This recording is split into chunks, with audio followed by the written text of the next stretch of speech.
नमस्कार। चीनी उद्योग एवं गन्ना विकास विभाग के इस फेसबुक लाइव कार्यक्रम में आप सभी का स्वागत है।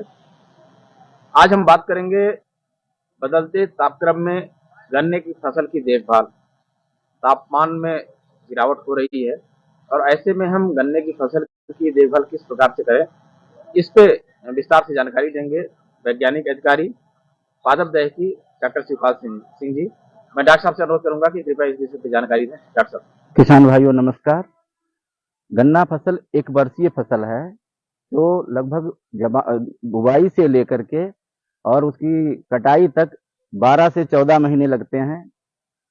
गन्ने की बुवाई पर तापक्रम का सीधा प्रभाव पड़ता है। जब हम बोते हैं उस समय तापमान 30 डिग्री सेंटीग्रेड से अधिक होना चाहिए। इस टेम्परेचर पर हम जब बुवाई करते हैं तो जमाव अच्छा होता है।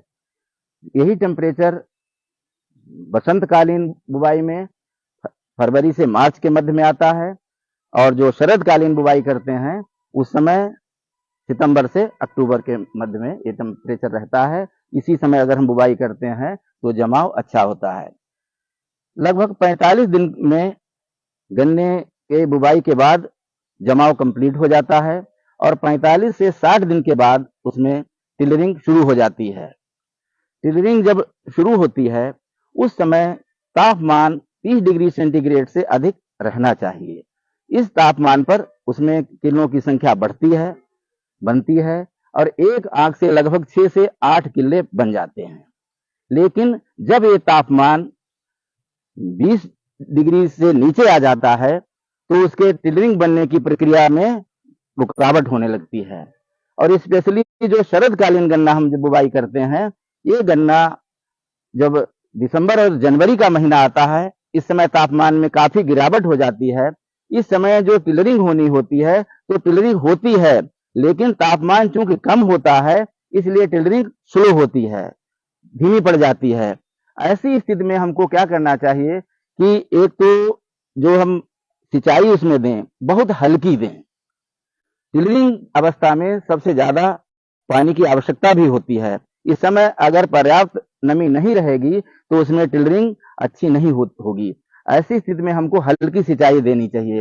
विशेषकर जो शरदकालीन गन्ना है, जब तापमान बहुत कम होता है उस समय सिंचाई बहुत ही हल्की दें।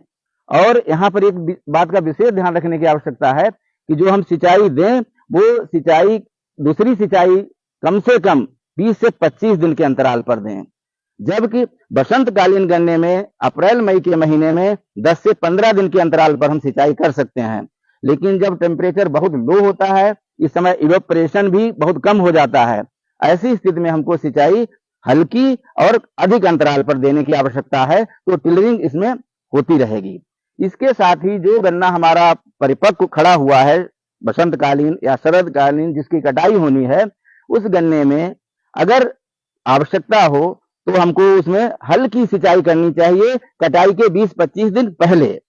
अगर हमें कटाई करनी है जनवरी में तो दिसंबर के महीने में 20-25 दिन पहले उसमें हम सिंचाई कर दें। यहाँ पर भी ये आवश्यक है कि हल्की सिंचाई करें, फ्लडिंग बिल्कुल नहीं करनी चाहिए। जल भराव करने से 2-3 बातों का उसमें दिक्कतें आती हैं पौधे में। नंबर एक तो जल भराव जब हम कर देते हैं तो जो उसका रूट जोन होता है, जड़ होती है, जड़ में जो रेस्पायरेशन उसका नहीं जब हो पाता है, जब रेस्पायरेशन नहीं हो गया तो उसको एनर्जी कम मिलेगी पौधे को, क्योंकि जो एनर्जी मिलती है वो रेस्पायरेशन से ही मिलती है। दूसरी चीज ये है, जब जड़ों में कुछ प्रॉब्लम आएगी तो निश्चित रूप से उसमें ट्रांसलोकेशन जो होगा उसका फूड मटेरियल का, वो भी व्यवस्थित ढंग से नहीं हो पाएगा। और इसी के साथ में शरदकालीन गन्ने में एक सबसे बड़ी जो समस्या होती है वीड कंट्रोल की, क्योंकि इस समय तापमान कम होता है, इसलिए जो जब सिंचाई करते हैं तो नमी बहुत अधिक दिनों तक बनी रहती है। ऐसी स्थिति में जो हमारे जो वीड हैं वो बहुत तेजी से बढ़ जाते हैं। जब तक हमें गुड़ाई का समय आता है वो काफी टाइम ले लेता है। अगर सबसे बेहतरीन तरीका तो है वीड कंट्रोल के लिए गुड़ाई करें चाहे जुताई करें। लेकिन अगर ऐसी नहीं हो पाता है तब हमको ये देखना चाहिए वीड उसमें कौन सी है, चौड़ी पत्ती वाले हैं या सकरी पत्ती वाले हैं। अगर चौड़ी पत्ती वाले हैं तो 2,4-D का उपयोग कर सकते हैं, अगर सकरी पत्ती वाले हैं तो मेट्रोब्यूजिन का उपयोग कर सकते हैं। अगर दोनों प्रकार के खरपतवार हैं, ऐसी स्थिति में हमको 2.5 लीटर 2,4-D और 500 ग्राम मेट्रीब्यूजिन 700 लीटर पानी में घोल करके उसका छिड़काव कर देंगे तो वीड कंट्रोल हो जाएगा। यहाँ पर ये भी एक तापमान का प्रभाव जो सबसे ज्यादा पड़ता है शरद काल में, वो पड़ता है राइपनिंग पे। जो गन्ने का जो परिपक्वता आती है वो लो टेम्परेचर पर आती है, ये एक अच्छी बात है। लेकिन कभी कभी जब टेम्परेचर 5 डिग्री सेल्सियस से नीचे अगर बना रहा है एक सप्ताह से ज्यादा, तब थोड़ा सा रिकवरी हल्की से प्रभावित होती है। उसका कारण ये होता है कि जो भोजन उसमें बनने की प्रक्रिया है, फोटोसिंथेसिस प्रक्रिया है, वो 5 डिग्री से नीचे जब जाता है टेम्परेचर तो वो स्लो हो जाती है। जब भोजन नहीं बनेगा, क्योंकि सारी क्रियाएं पौधे के अंदर चल रही होती हैं, और भोजन अगर नहीं बन रहा है पत्तियों में, तो वो उसी से जो शर्करा होती है गन्ने के अंदर, तने के अंदर जो शर्करा होती है, उसका उपयोग पौधा करने लगता है। ऐसी स्थिति में लेकिन जब टेम्परेचर बढ़िया हो जाता है, जहां टेम्परेचर 7 के ऊपर हो गया, आसमान साफ है और ठंडी रातें और दिन में अगर आसमान साफ है तो रिकवरी बहुत ही अच्छी आती है। इसके अतिरिक्त जब हम गन्ने की कटाई करें, स्पेशली जो गन्ना कटाई दिसंबर और जनवरी में होता है, यहाँ पर एक समस्या आती है रेटूनिंग की, पीड़ी की समस्या आती है। तो वहां पर हम कुछ इस प्रकार करें कि किसी तरीके से स्प्राउटिंग हो जाए।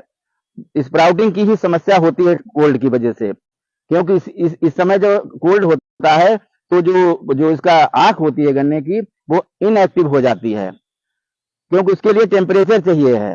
टेम्परेचर जब बहुत नीचे चला जाता है, 20 के नीचे चला जाता है, तो जब हम गन्ने की कटाई करते हैं उस समय उसमें स्प्राउटिंग की समस्या रहती है, और ज्यादा दिन तक स्प्राउटिंग नहीं अगर हो पाती है तो फिर पेड़ी थोड़ी उसकी उपज घटने की संभावना होती है। ऐसी स्थिति में हमको जब गन्ने की कटाई करें तो हो सके या तो प्रेसमट 10 टन पर हेक्टेयर की उसमें लाइनों पर डाल दें कच्ची, जो अपने सड़ने के लिए टेम्परेचर थोड़ा बढ़ा देगी। दूसरी है एक ये भी, अगर हम मल्चिंग भी उसके उस पर कर देते हैं, मल्चिंग अगर हम लाइनों के ऊपर मल्चिंग कर देंगे तब भी स्प्राउटिंग हो जाएगी। इसके अलावा किसानों को एक और सी समस्या आती है, गन्ना जो गिरने की समस्या। वो देखने में तो बहुत ही कम लगता है कि इससे कोई ज्यादा नुकसान नहीं होता, लेकिन गिरे हुए गन्ने से बहुत प्रकार के नुकसान होते हैं। बीज योग्य गन्ना नहीं रह जाता है, साथ में उसमें स्प्राउटिंग हो जाती है, रूटिंग हो जाती है। तो ऐसी स्थिति में गन्ने को खड़ा रखने के लिए बंधाई, मिट्टी चढ़ाई का कार्य अवश्य करें। तो ये डॉक्टर साहब ने बताया कि किस तरीके से हम जो तापक्रम में गिरावट आती है उसमें हम अपने गन्ने की फसल की देखभाल कर सकें। डॉक्टर साहब और अंत में क्या कहना चाहेंगे किसान भाइयों के लिए? किसान भाइयों के लिए विशेषकर जो लो टेम्परेचर की बात चल रही है इस समय शरद कालीन में, इस समय हम यही कहना चाहेंगे जब भी सिंचाई करें तो बहुत ही हल्की सिंचाई करें, मतलब जितनी हल्की हो पाए पूरे खेत में। फ्लडिंग भूल के भी न करें। अगर वहां पर जल भराव कर देंगे तो निश्चित रूप से नुकसान होगा, क्योंकि जल भराव की स्थिति में उसमें जो टिलरिंग अगर हो रही है तो टिलरिंग भी प्रभावित हो जाएगी, कम होगी।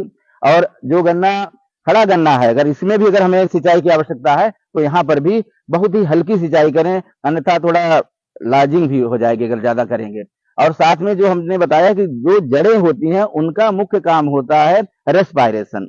रेस्पायरेशन चाहे प्लांट में हो चाहे ह्यूमन में हो, रेस्पायरेशन से ही हमको एनर्जी मिलती है, क्योंकि उसमें जो मटेरियल होता है फूड मटेरियल, जैसे आपका ग्लूकोज, फ्रक्टोज, शर्करा है, वो ब्रेक डाउन होता है, उससे एनर्जी मिलती है अन्य क्रियाओं के लिए। और जब जड़ ही अगर कमजोर हो जाएगी तो जड़ अगर कमजोर हो गई, उसमें रेस्पायरेशन नहीं हो रहा, तो उसके साथ ही आपकी अन्य क्रियाएं प्रभावित हो जाएंगी, फोटोसिंथेसिस हो जाएगी, ट्रांसपिरेशन, ये सारी क्रियाएं प्रभावित हो जाएंगी। इसलिए जल भराव जो लो टेम्परेचर पर बिल्कुल ना करें। बहुत बहुत धन्यवाद डॉक्टर साहब, अच्छी जानकारी देने के लिए हमारे किसान भाइयों को कि